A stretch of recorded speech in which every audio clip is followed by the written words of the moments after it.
Hello,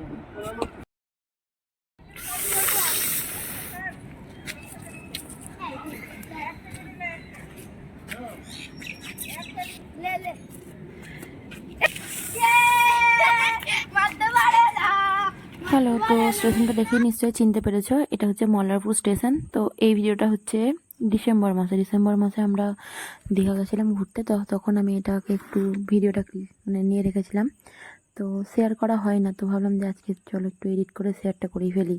তো যে দেখো, ভোরবেলায় আমরা মল্লারপুর স্টেশন চলে এসেছি।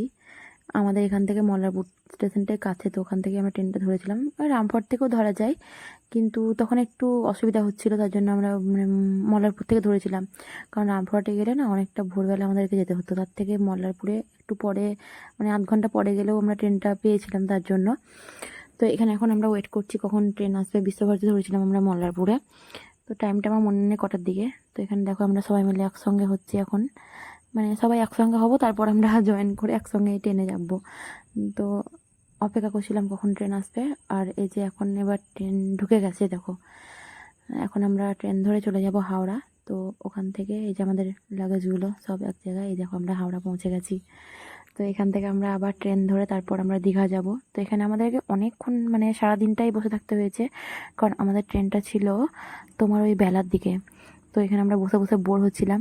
তারপর আমরা এখানে বসে থাকতে থাকতে একটু বাইরের দিকেও যাব হচ্ছে। আর আমার সোয়েটার পরা দেখে নিশ্চয়ই বুঝতে পারছো যে কতটা ঠান্ডা ছিল। তারপর আমরা একটু বাইরের দিকে গেলাম, একটু তোমার ওই হাওড়া ব্রিজের গঙ্গাটা ধার দিয়ে গেছিলাম।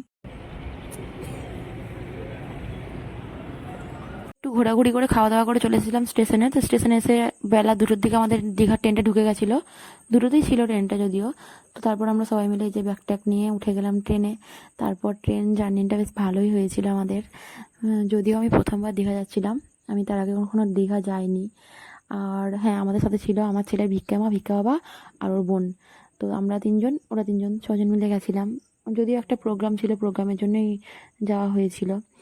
তো এই যে দেখো এখন আমরা উঠছি, আর এটা হচ্ছে আমরা নেমেও গেছি, এটা নেমে গেছি আমরা, আমি ভুল বললাম। তো এই যে দেখো দীঘা স্টেশনে আমরা চলে এসেছি। আর আমরা যখন নামি তখন রাত্রি ওই 8টা বেজে গেছিলো। তারপর এসে হোটেল টোটেল খুঁজিয়ে মানে খোঁজাটুজি হয়েছিল। তারপর আমি আর ভিডিও করার মতো এনার্জিতে ছিলাম না। তারপরে যে দেখো, এটা সকালের দিকে, আমি থাকতে না পেরে না সকালবেলায় ঘুম থেকে উঠেই চলে এসেছিলাম সমুদ্রের ধারে। আর এখানে এসে চা খাচ্ছি, দেখো চা।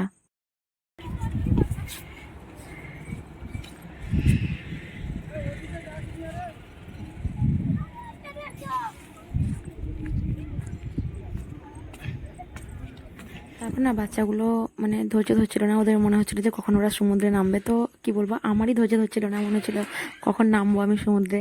সমুদ্রটা মানে কি বলবো, সমুদ্র দেখে এমন একটা টান আছে না সমুদ্রের প্রতি, মানে ধৈর্য ধরাই যায় না। এটা বাচ্চাদের বলে না, সবার তাই।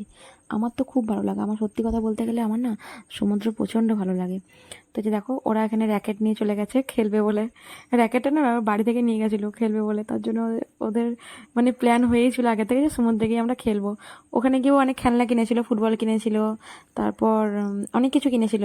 তো দুজনে ভাই বোন মিলে একদম চলে গেল ওখানে র্যাকেট খেলবে বলে। আর এই যে দেখো আমাকে বলছে এসো না আন্টি।